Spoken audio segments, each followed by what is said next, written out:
Okey, dan sekarang ni Nadia Arina nak bersama dengan Kish ataupun netizen sekarang panggil you sebagai Mat Stats.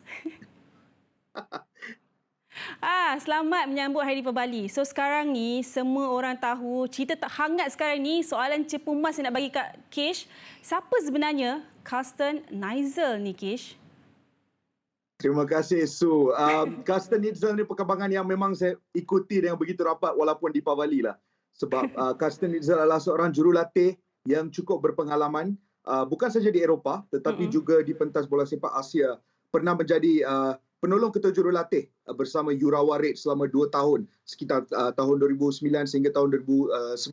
Tetapi di Germany, beliau lebih dikenali sebagai individu yang banyak berbakti bersama Freiburg, bukan saja sebagai seorang jurulatih untuk pasukan kedua ataupun penolong jurulatih untuk pasukan pertama, tetapi juga sebagai seorang pemain pada zaman 90-an.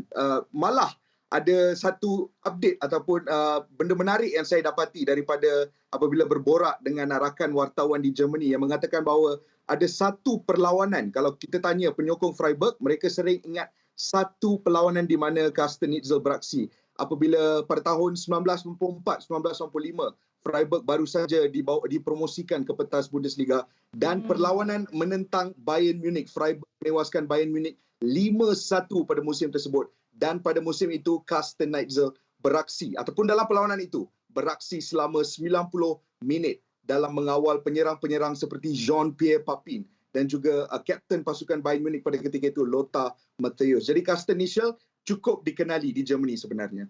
Okey, sebab Kish ada sumber-sumber yang boleh dipercayai daripada Jerman. Kita nak tahu mengikut tradisi jurulatih Jerman di Selangor. Base daripada stat yang you dapat, apa yang Kish boleh kongsikan jurulatih baru ini dibawakan kepada pasukan Selangor? Mungkin Kish boleh kongsikan daripada segi style orang Jerman main ataupun mungkin lepas ni Selangor akan jadi macam pasukan daripada Bundesliga?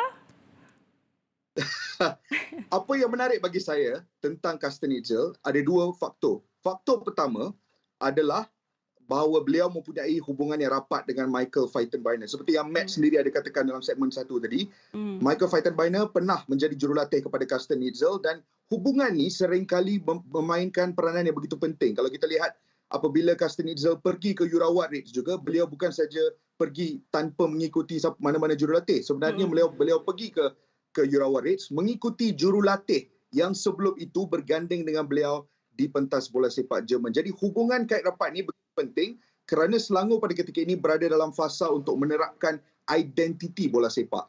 Dan proses pembinaan identiti adalah proses jangka masa lama dan seringkali memerlukan coordination yang begitu kuat di antara stakeholder-stakeholder berbeza. Jadi hubungan kait rapat ini begitu penting.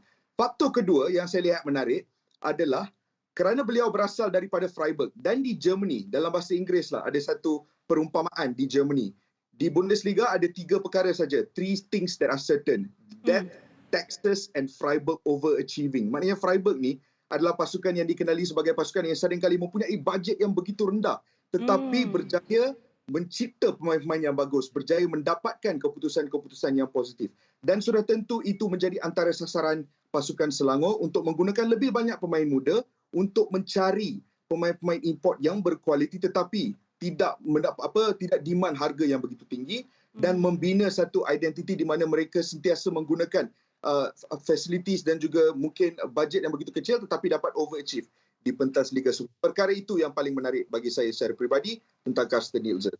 Okey, daripada apa yang Kish kongsikan memang nampak ada persamaan yang seperti yang Michael mahu bawakan bagi pasukan Selangor. Baik, terima kasih Kish. Sambil-sambil awak holiday sambut Deepavali dengan keluarga tu, mungkin boleh terus memantau perkembangan terbaru daripada Selangor dan juga jangan lupa mungkin ada kabar-kabar daripada Datuk Kiraja Gobal tentang mungkin dia akan ke Brunei lepas ni. Terima kasih Kish. Terima kasih Su.